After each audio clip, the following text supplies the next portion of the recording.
বন্ধুরা মিসাইল এইটা এসে পড়েছে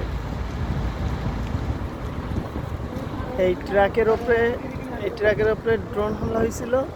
ড্রোন পড়ছিল এই ট্রাকটার উপরে। এর অবস্থা শেষ। তাড়াতাড়ি সব আগুন নিয়ন্ত্রণে আনছে পুলিশ।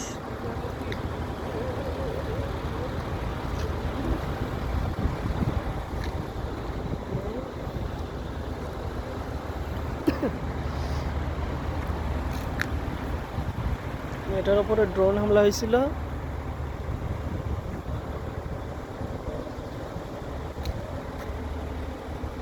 ট্রাক শেষ, এসব জায়গা সব শেষ, সব ধ্বংস হয়েছে।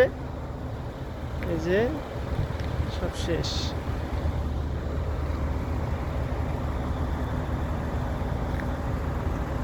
এখান থেকে ভিডিওটা ক্লিয়ার আছে।